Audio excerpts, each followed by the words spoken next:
끝나지 않은 이어령의 한국인 이야기. 꼬부랑 할머니는 한국인과 인류 이야기의 창조의 힘이자 생명자본글. 김태환 월간조선 기자.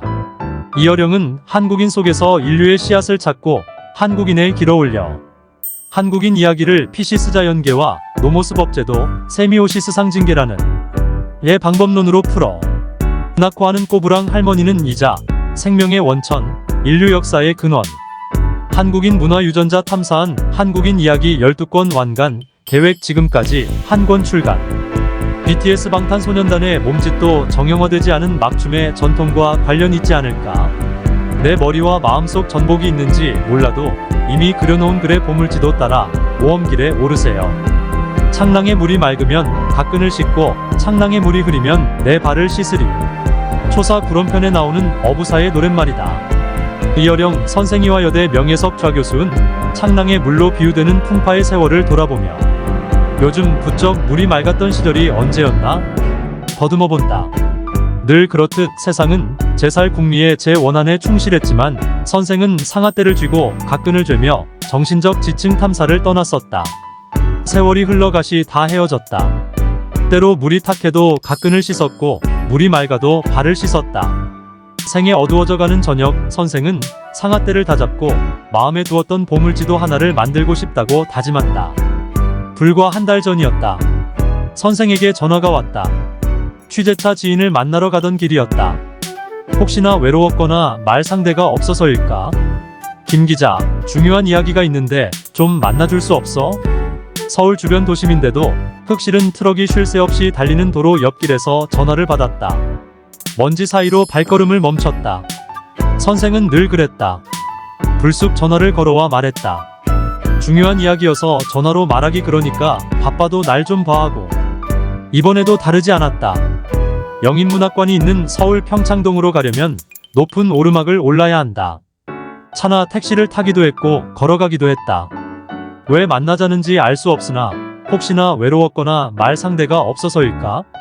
그렇지 않으면 세상 돌아가는 꼴에 체증이나 속말을 하고 싶어서일까? 이런저런 생각을 하며 걷는데 어디선가 소리가 들렸다. 싸우는 소리 같기도 하고 박수 소리 같기도 했다. 주위를 둘러봐도 어디서 나는 소리인지 알 수 없었다. 올려다본 낮은 건물 창문으로 얼핏 하늘이 보였다. 구름이 변덕스럽게 움직이고 있었다. 이번 주는 비 예보가 많았는데 날이 개었다.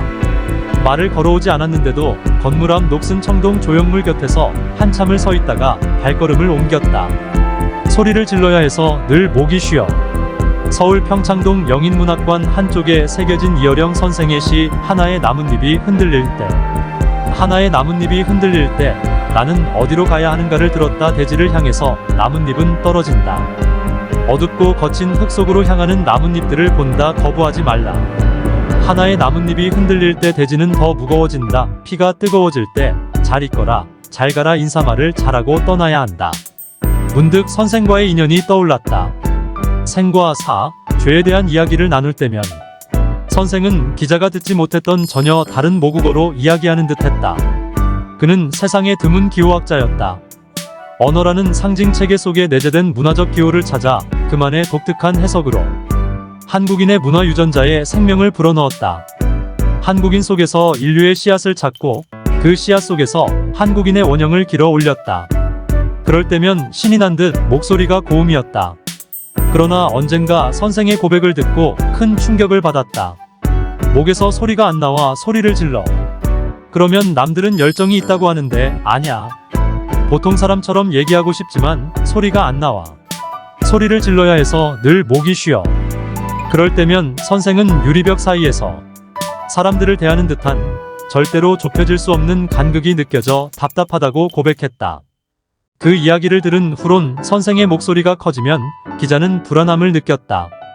지난 8월 25일 서울 평창동으로 찾아갔다. 누웠다가 일어난 듯 머리가 흩어져 있었다. 선생은 웃으면 그렇게나 인자해 보이지만 웃지 않으면 날카로워 보였다. 어디서도 하기 싫은 말인데 돈 많은 사람 있잖아. 돈 아까워 어떻게 죽나 하는 사람들도 죽고 나면 그 돈 누군가가 써. 조바심 안 내도 안 없어져. 권력이 있는 사람 죽으면 어떻게 돼?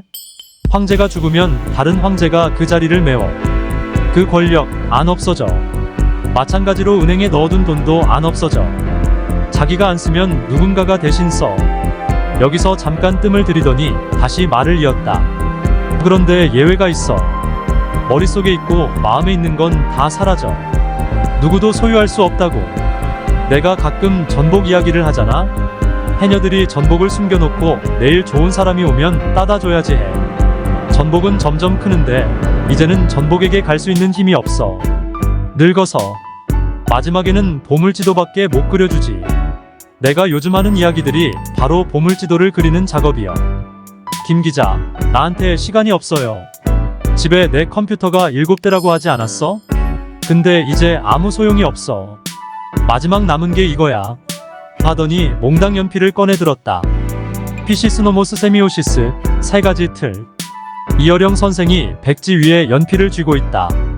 몽당 연필로 종이 위에 글을 쓰고 그림을 그렸다. 소리를 안 지르기 위해 글을 쓰는 것이다. 7대의 컴퓨터는 이제 나한테 아무 소용이 없어. 마지막 남는 게 봐, 이거야. 몽당 연필이거든. 이 연필로 어렸을 때부터 글을 썼잖아. 연필은 말이야, 언제든 깎으면 되잖아. 그러더니 쓱쓱 종이 위에 삼각형과 원을 그렸다. 사각사각 연필심 굴러가는 소리가 났다. 우리가 사는 이 세상을 3가지로 설명할 수 있어. 피시스 PHYSIS와 노모스 NOMOS, 세미오시스 SEMIOSIS인데 한국인 이야기를 이 도구로 정리하고 싶은 거야. 선생이 몽당 연필을 쥐고 웅크린 모습을 보니 마치 카드에 열중한 사람 같아 보였다. 끝까지 움켜쥔 패가 선생의 기호학이란 생각이 들었다. 연필로 삼각형의 한쪽 끝을 세미오시스라고 적더니 이건 상징 기호계고, 2번째 꼭지점에 피시스라고 적고, 동그라미를 치더니 이건 자연계, 다시 3번째 꼭지점을 노모스라고 적고 법과 제도라고 했다. 삼각형으로 표현하지만 우선순위가 없어. 순수한 상징계도 순수한 생물계도 없으니 원으로 동그랗게 그려도 돼. 한국인 이야기. 한국인이 뭐야? 내가 태어났을 때만 해도 난 조선인이었어. 좀 더 옛날에 태어났다면 신라인, 고구려인이었을 테지. 조선, 고려, 백제는 바로 노모스야. 제도와 법의 영역이지. 그런데 피시스로 가봐.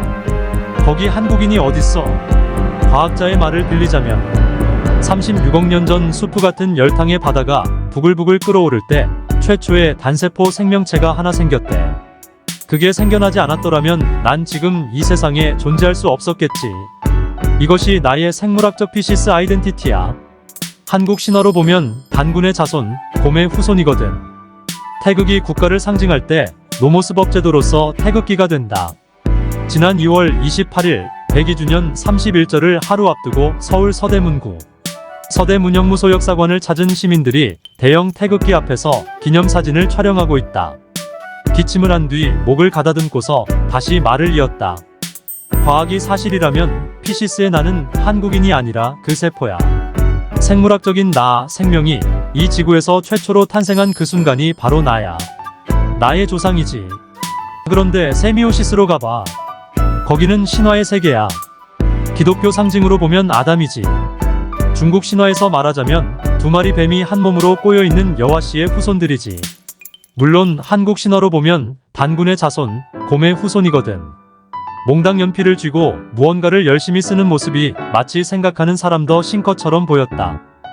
태극에 비유해볼까? 자연계에는 음지와 양지, 다시 말해 빛과 어둠이 있어. 그것을 음양이라 하잖아. 그게 상징계로 오면 태극무늬가 되지. 음양이 태극무늬의 아이콘이 되는 거요. 그런데 그것을 구한말 우리가 국기의 법과 제도로 태극 문양을 사용하는 순간 노모스의 태극기가 되는 거지. 만약 한국이라는 나라가 없어지고 새 나라가 건국되면 태극기 대신 다른 아이콘이 국기로 제정되겠지.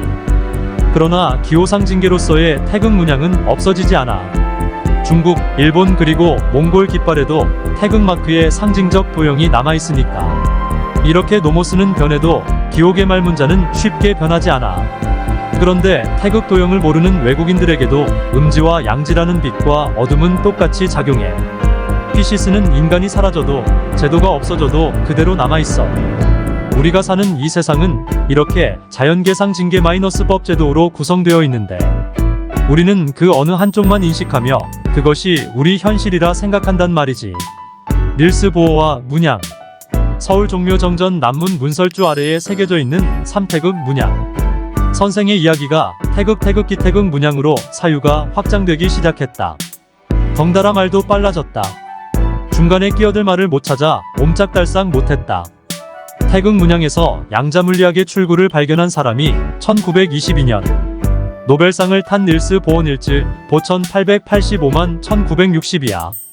그는 양자론의 해석을 거의 완성하고도 입증할 방법이 없었어. 1937년 방문한 중국에서 태극 도형을 보고서 바로 저거다 한 거지. 아르키메데스가 외쳤다는 유레카처럼 동그란 원을 직선으로 잘라봐. 원이 반으로 분리되지만 태극은 반원 두 개가 얽혀 있잖아. 그걸 보고서 입자이며 동시에 파장인 세계, 양자의 그 미스터리한 세계를 태극 무늬에서 확인한 거지. 보어는 과학 분야의 공적이 인정되어 덴마크 귀족원에 입회하게 되었다. 예복의 문장을 달아야 하는데 평민이었던 그에게 가문의 문장이 있을 리 만무했다. 계속된 선생의 말이다. 국리 끝에 우리 태극 전사들이 국제경기 나갈 때 달고 다니는 바로 그런 마크를 만들어 붙여. 그러고 근엄하게 라틴어로 콘트라리아, 순트 콤프리멘타 CONTRARIA, SUNT COMPLEMENTA, 즉 대립은 보완이다는 문장을 삽입했지. 아인슈타인도 미처 몰랐던 양자의 새로운 이론을 바로 그 태극 문양을 보고 완성했으니 놀랍지 않아? 기자는 선생의 이야기에 점점 빠져 인류 문명사라는 서사적 분위기에 젖어들었다.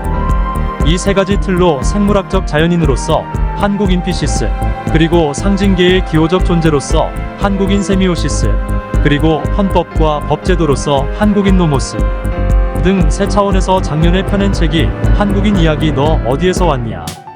저마다 학자들이 한국인론을 써왔지만 적어도 이 세 영역을 아우르는 복합적 시각에서 쓴 한국인 이야기는 처음이라 자부해요. 우리는 물고기이기도 하고 최초로 등뼈를 세우고 일어선 척추동물 피시스이기도 하지. 단군의 후손 세미오시스이며 대한민국 국민 노모스이야. 그런데 누구도 언론 서평조차 이 방법론을 분석하거나 평하는 사람을 보지 못했어요. 난파선에서 S를 김 기자에게 친 거야. 국화와 칼과 한국인 이야기. 이어령 선생이 지난해 2월 펴낸 한국인 이야기 너 어디에서 왔니 탄생편. 루스 베네딕트의 국화와 칼에 비견되는 책이다. 선생은 작년 2월 한국인 이야기 너 어디에서 왔니 탄생편을 펴냈다. 평생을 두고 연구한 한국인 문화 유전자를 해독한 책이다. 기자는 그 책을 읽고 입이 쩍 벌어졌다. 일본 일론으로 세계적인 명성을 얻은 루스 베네딕트의 국화와 칼만 해도 문화 인류학적 관점에서만 바라본 책이다. 자연계 상징계 그리고 법제도의 삼태극적 방법론으로 쓴 글이 아니다. 몇 해 전 선생은 KBS 1TV 이어령의 백년서재 프로그램 등을 통해 시작한 한국인 이야기에 혼을 불어넣어 향후 12권의 책을 완성할 계획이었다. 착수하고 얼마 뒤 암 선고를 받고 말았다. 지금까지 겨우 한 권을 출간하고 4권은 90%만 마무리한 상태다. 나머지는 손을 놓고 말았다. 내가 완성하지 못한 걸 내 방법론을 최대한 이용해 용인지 미꾸라지인지는 몰라도 그 점정 역할을 맡아주시오. 이 말을 하는 선생의 표정에 유배지에서 고단하고 외로운 날을 보냈던 추사 1786만 1856의 얼굴이 오버랩됐다. 세안도 송백의 결기처럼 꼬부랑 할머니와 생명자본 바이오필리아 코라. 선생은 자문자답하듯 우리 이야기 한국인 이야기의 원형이 꼬부랑 할머니라며 이렇게 말했다. 영화 미나리를 봐봐. 할머니가 이민간 이문화 속에서 어린 손주를 살려내잖아. 할머니의 파워지. 미나리 할머니가 바로 우리 꼬부랑 할머니야. 어릴 때 할머니한테 들었던 꼬부랑 할머니 이야기 기억나? 꼬부랑 할머니가 꼬부랑 지팡이를 짚고 꼬부랑 고개를 넘다가 꼬부랑 강아지를 만나. 끝도 없는 이야기 말이야.